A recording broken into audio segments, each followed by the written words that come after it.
L'osso trigono, o per meglio dirlo in latino os trigonum, è un osso accessorio che si trova dietro la caviglia ed è presente in molte persone anche se non in tutti. Si stima infatti che sia presente nel 7% degli adulti e che solo il 2% delle persone abbia l'osso accessorio in tutti e due i piedi. Di solito l'osso accessorio si forma tra i 7 e i 13 anni di età, fondendosi poi nella maggior parte dei pazienti verso l'età dei 17 anni. Nel caso in cui questo piccolo osso non si fonda con l'astragalo, che è l'osso posto subito davanti, persiste come osso accessorio ed è chiamato os trigonum. Nella grande maggioranza delle persone questo osso accessorio non causa alcun problema, ma può diventare invece causa di una sintomatologia dolorosa cronica in alcune categorie di persone, come ad esempio i ballerini, i giocatori di calcio o anche semplicemente dopo un banale trauma come una distorsione di caviglia. La sintomatologia consiste in un dolore a livello della faccia posteriore della caviglia che può essere facilmente scatenato mettendosi ad esempio in punta di piedi o muovendo l'alluce, cioè il dito più grosso del piede. La causa di questi sintomi è legata al fatto che quando ci si mette in punta di piedi l'osso accessorio rimane come schiacciato tra la tibia e l'astragalo, che sono le due ossa subito davanti ad esso. Il dolore dietro la caviglia e la mobilizzazione dell'alluce è invece legato al fatto che il tendine flessore lungo dell'alluce scorre a stretto contatto con l'osso e quindi muovendo l'alluce questo tendine può avere come una sindrome da sfregamento contro l'osso stesso. La diagnosi spesso è posticipata in quanto si tratta di una problematica complessivamente poco nota se non agli specialisti in chirurgia del piede e della caviglia. Una semplice radiografia, in particolare la proiezione laterale, dimostrerà la presenza dell'osso trigono, ma quasi sempre è necessario richiedere anche una risonanza magnetica per valutare se veramente ci sia questa problematica, che sulla risonanza magnetica si manifesta come un'infiammazione del tendine flessore lungo dell'alluce e in molti casi anche con una infiammazione dell'osso accessorio stesso.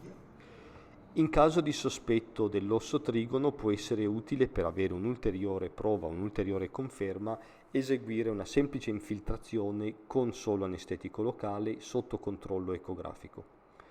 Sottolineo l'importanza di usare solo l'anestetico locale e non anche un cortisonico, perché l'infiltrazione di cortisone in questa zona può avere una percentuale significativa di complicanze, come ad esempio una lesione del tendine flessore lungo dell'alluce che passa proprio vicino all'osso, o addirittura una lesione del tendine di Achille, che potrebbe quindi indebolirsi e andare incontro ad una rottura anche spontanea. Sappiamo infatti che il cortisone, pur essendo un potente antinfiammatorio, quindi un farmaco molto utile, ha comunque un'azione di indebolimento sui tendini, il che può seriamente comprometterne la struttura portando ad una lesione completa, anche senza un vero e proprio trauma.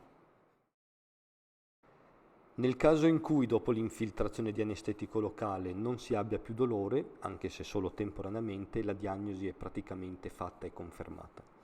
L'infiltrazione con l'anestetico locale è l'esame che generalmente riservo sempre prima di un intervento chirurgico. Lo scopo dell'infiltrazione è soprattutto quello di capire la probabilità di rimuovere il dolore dopo l'intervento chirurgico.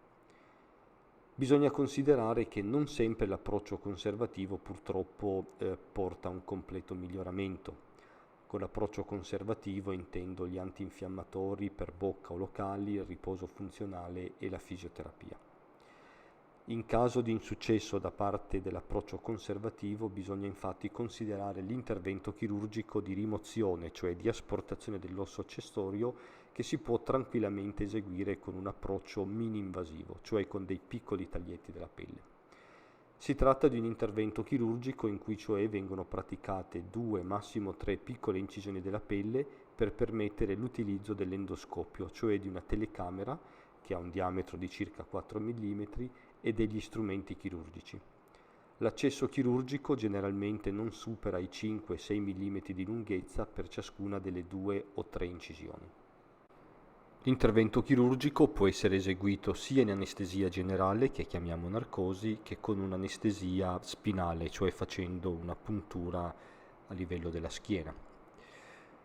L'intervento chirurgico inizia inserendo la telecamera, che ha un diametro di circa 4 mm ed è collegata ad un monitor ad alta risoluzione, che ci permette quindi di vedere in tempo reale quello che stiamo facendo.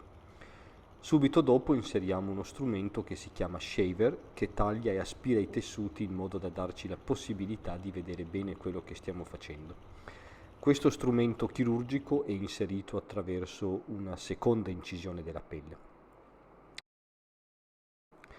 Il tessuto molle che andiamo a rimuovere con questo strumento chirurgico è sostanzialmente tessuto grasso. Durante l'operazione il sanguinamento è ridotto veramente ai minimi termini perché precedentemente abbiamo posizionato un laccio emostatico pneumatico a livello della coscia. Il laccio pneumatico, che ricorda un po' quello che si mette per misurare ad esempio la pressione al braccio, ha lo scopo di ridurre il sanguinamento e quindi ci permette di vedere perfettamente e riconoscere le strutture anatomiche. La prima fase dell'intervento chirurgico è mirato alla pulizia dei legamenti attorno all'osso accessorio, avendo sempre cura di evitare di danneggiare il tendine flessore lungo dell'alluce che proprio corre lì vicino. La liberazione dei tessuti molli e dei legamenti attorno all'osso accessorio è ovviamente la parte che occupa più tempo durante l'operazione. Bisogna infatti considerare che queste strutture circondano a 360 gradi l'osso e quindi con questo piccolo strumento da 4 mm ci mettiamo comunque un po' di tempo prima di ripulirle completamente. Una volta che l'osso accessorio è stato liberato a 360 gradi dai legamenti che lo tengono attaccato, si procede alla sua asportazione attraverso l'incisione chirurgica della pelle, utilizzando semplicemente una pinza dentata in modo da afferrarlo saldamente. A questo punto l'intervento chirurgico è praticamente finito. Si può quindi procedere a suturare la pelle con dei punti di sutura riassorbibili, che quindi cadranno da soli. Al termine si posiziona un tutore a stivale lungo con il quale il paziente può da subito appoggiare tutto il peso a terra, con o senza stampelle. Il tutore a stivale lungo è generalmente utilizzato per non più di 2 o 3 settimane. Le ferite chirurgiche non possono e non devono essere bagnate fino alla seconda settimana post-operatoria. Questo per evitare ovviamente un rischio di infezione. Al limite, per fare delle docce veloci si può utilizzare un sacchetto impermeabile che si trova in farmacia, avendo però l'accortezza di rinforzarlo un po' con del cellophane come quello che si usa normalmente in cucina.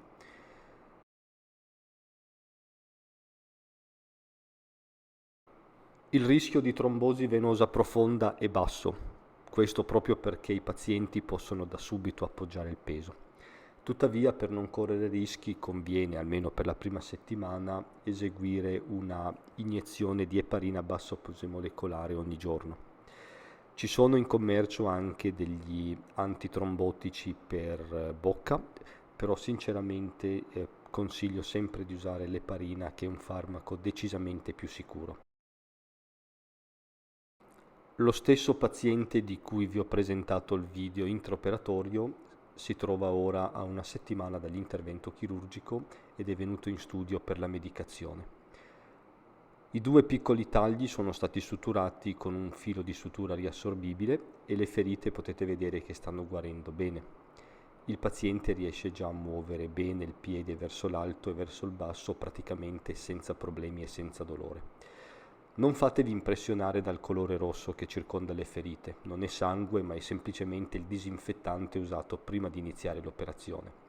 La striscia viola che invece vedete alla vostra destra è un ematoma che andrà scomparendo gradualmente nel corso delle successive 2-3 settimane.